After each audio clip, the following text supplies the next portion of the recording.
everybody, my name is Ping and I wanted to make a video about Bitcoin kasi ang dami kong friends na nagtatanong. Some of them siguro nakukulitan lang din sa mga post ko, but others genuinely just interested to know what this Bitcoin is. And I can understand na madaming videos on YouTube and then sobrang daming information sa internet that it may be difficult to get started. And I've been doing a lot of research in this since 2017. And I think that I wanted to save both your time. Also, since madami rin nagtatanong sa akin, I can just put it in one video so that madali mag-start yung those who are just beginning on their understanding of Bitcoin. So before anything else, I just want to be clear that in no way am I trying to do some financial advice. Mas kabisado niyo yung situation nyo, what you want to do with your money. And this is just me sharing reliable sources of information, data, and like things to read or watch that you will have, I guess, a better, more informed decision. I also believe that, you know, people should at least start understanding, being aware, and I guess being interested in what Bitcoin is and why it could be important for anyone and everyone. Also, I guess this is going to be more of a journey through not only doing YouTube videos, but also how Bitcoin, how we're going to watch this new, not only technology, but really concept will grow into the future. So gusto ko lang din i-document tong very interesting times that we're living in. So for today, this is going to be more of like just a big picture view. Someone who's just getting started may find this video useful, that you will be pointed to some of the YouTube videos that I've picked to be a good starting point. At some point, magta-translate ako or like I'll make the content more relatable dahil syempre it's quite different from, you know, someone in the US talking about their situation from someone here na tayo dito sa Manila or like in Philippines in general. So gusto ko lang sana, you know, gawing mas relatable to us Pinoys tong Bitcoin. Hopefully, you find value in the time that we'll be spending together. So, I guess with that, let's just jump in.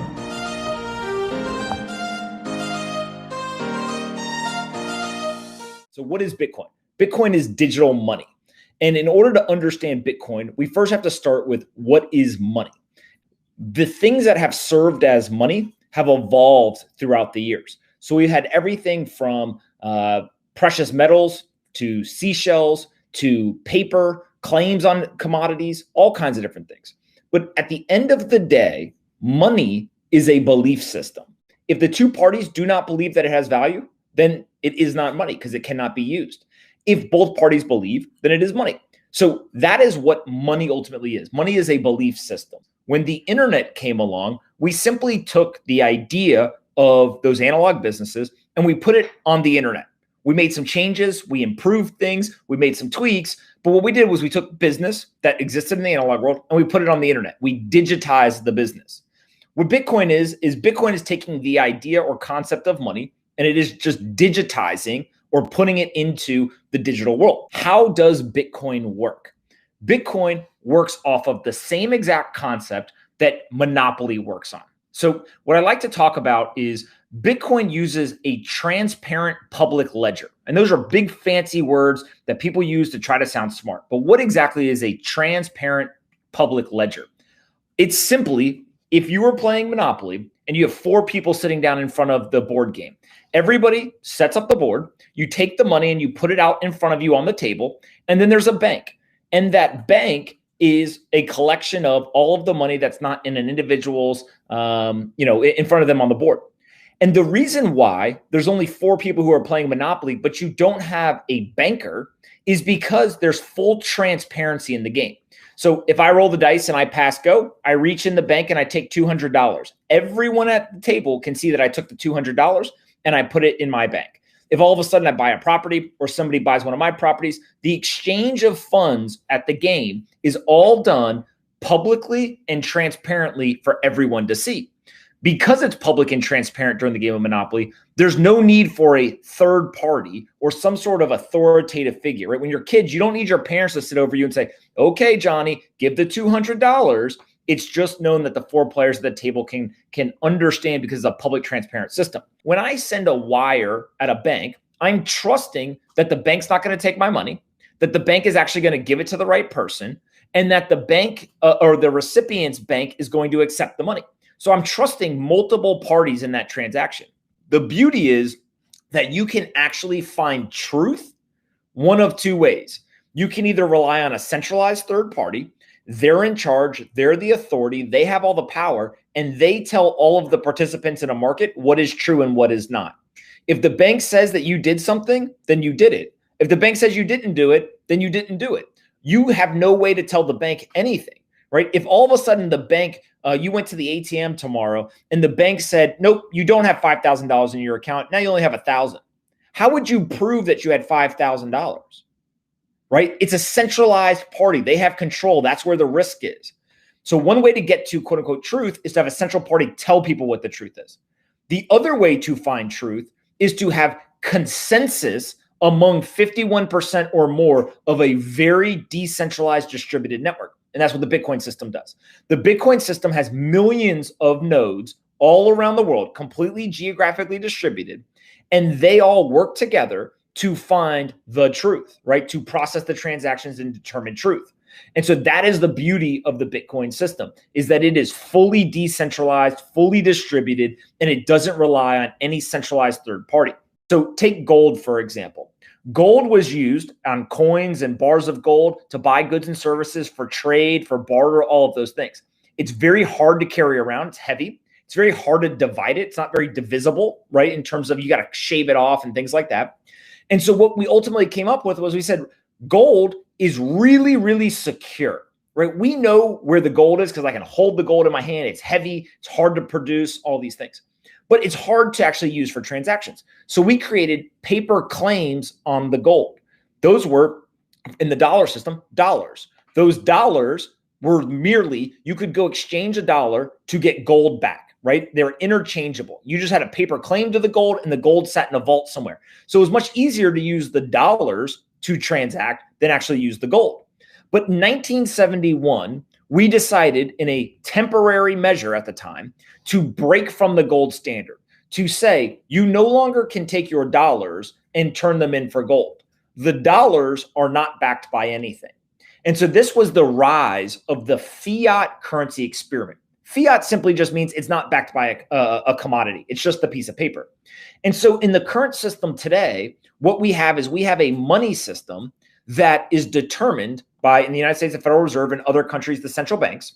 And that money is a belief system. We all believe it has value, right? I use dollars. Everyone here probably uses dollars as well. And that money has become the global reserve currency. It's backed by the strongest military in the world. It's backed by the greatest economy in the world in terms of the United States and, post-industrial revolution, all these things. So that is what has given it value, is the belief that it has value. But as we have seen in many, many other countries around the world, if it gets devalued too quickly because you can produce more of it, if a country loses discipline, that currency can be, the faith in that currency or the belief in that currency can be lost by the citizens. So if you look in places like Lebanon right now, in Venezuela, Zimbabwe, other countries in history, what you find is that the currency gets devalued so quickly that all of a sudden people say, wait a second, I'm actually losing money because I need way more of this currency to buy the same goods and services that I needed yesterday. So the bottom 50% get absolutely destroyed by inflation. The poor get poorer. Why are rich people okay with this? Well, because this is how rich people get rich, right? The inflationary nature of the economy makes rich get richer and poor get poor. What happens to the rich people? The rich people know how money works. They understand if I hold cash, that cash is going to be worth less over time. So I'm financially incentivized to spend it on goods and services, or I should take the money and I should go buy investment assets. So what do rich people do? They don't have a lot of cash. They go and they buy stocks, they buy commodities, they buy art, they buy homes, they buy Bitcoin, they buy all kinds of assets. And they know that over a very long period of time, because the dollar is getting devalued, it will take more dollars to buy the same asset, right? If you bought a house in 1980 and you held it to today, it is very likely that that house is worth more money than it was in 1980. But is that because the house became better? Or is that because the dollar devalued and maybe it was a $50,000 house in 1980, but now it's a $200,000 house in 2020? And it's just the fact that the dollar got devalued, and so you need to buy, you need more dollars to buy that same house.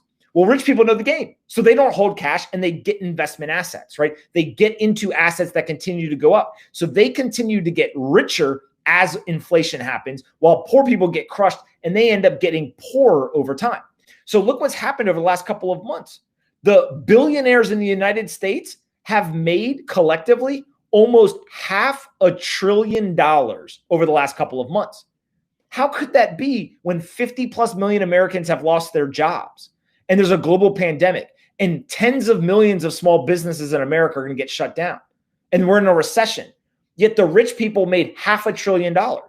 It's because majority of their net worth is in assets, not in cash. And those assets have continued to increase in price because the dollar is being devalued by all the money we're printing.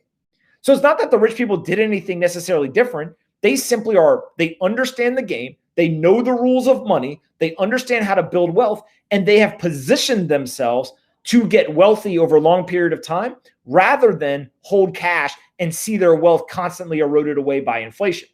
So that's how the traditional macro economy works, right? That's how inflation works. Now, what does this have to do with Bitcoin? Why is this important? Bitcoin protects people's wealth. And what I mean by that is if Bitcoin is the core unit of account, there is no inflation, right? There is no ability for somebody to go create tons more of Bitcoin and erode away the value of Bitcoin, right? There's no printing press when it comes to Bitcoin. So rather than be financially incentivized to get out of the currency and to have to go buy investment assets, you now can go from having to be an investor to simply being a saver. So in the legacy finance system, investors win and savers lose, right? That's very important. In the dollar-based system, investors win and savers lose. In the Bitcoin or the alternative financial system, this digital decentralized system, savers win because they're saving in an asset that is deflationary. It's artificial, right? The same thing like in the US dollar system where buying land, they're not making more land, so you can buy land and the dollar will devalue and your land will become more valuable as more people want land. The same thing here. They're not making more Bitcoin. There's 21 million of them that will ever be available. And the way that people value Bitcoin is in terms of US dollars. So when you hold Bitcoin as part of a portfolio, what happens is the dollar will continue to devalue over time. And as more people want Bitcoin, the value goes up. So yun, di ba? Sabi ni Pomp, digital money si Bitcoin. So, makakompare ko siya, let's say, to GCash. Kasi ngayon, yung GCash, basically, pwede ka na magbayad through your phone, di ba? So, the only difference is, si GCash, basically, sa system siya ni Globe. And yung money na ginagamit mo within that system, mabayad ka ng friend mo or like ng vendor, not kasi kayo connected to that network, which is Globe's network. But the thing is, in Bitcoin, no one government or corporation or person, no one controls the Bitcoin network. It's actually just parang computer code. Sobrang daming computer around the world na nakakonect dun sa Bitcoin network, and then yung computing power nila, binibigyan nila sa network para tuloy-tuloy yung takbo ng Bitcoin. And ang maganda dito, anyone from anywhere, basta may internet connection, can access the Bitcoin network. And so that got me interested. Yung question that came to mind actually, what is money? So a friend of mine sent me a free trial ng Audible. Yun yung audiobook service ng Amazon, I think. Anyway, you can listen to books. Kasi minsan ako, pag nagbabasa ako ng libro, naantok ako or like sobrang tagal bago makatapos ng libro. So yung Audible, maganda sa kanya, papakinggan mo lang yung narration ng book. And then, I found the book, The Bitcoin Standard by Seyfeddin Ammous. And ang maganda dito, meron siyang history of money. Kinuwento niya na noong unang panahon, mga seashells or like gold. And eventually, naging paper yung ginagamit natin as money. So the Bitcoin Standard is a light explanation on why a computing and internet-based money like Bitcoin answers two key problems.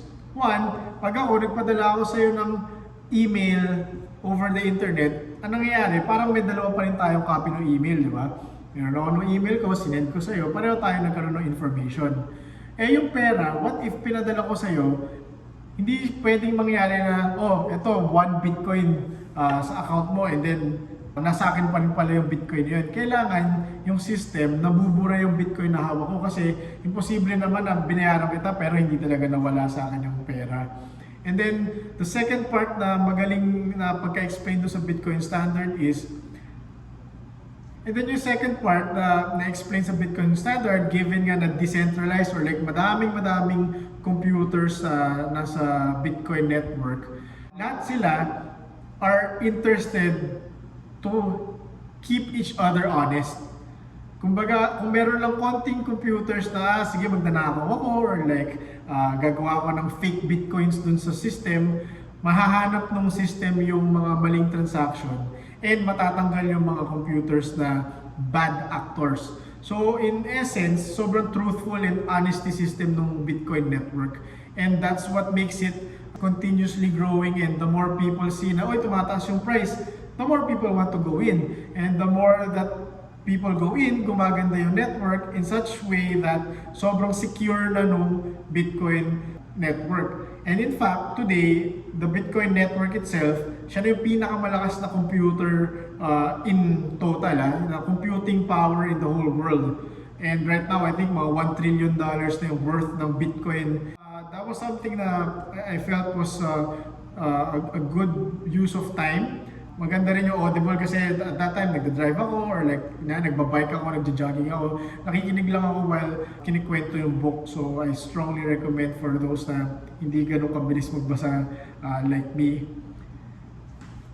And then for those of you na interested dun sa actual Bitcoin whitepaper is just a fancy way of saying na dun nila sinulat kung ano ba talaga yung plano for Bitcoin at the start. Binasa ko rin to, although admittedly hindi ko siya 100% naintindihan dahil hindi naman ako computer engineer or like scientist in any way.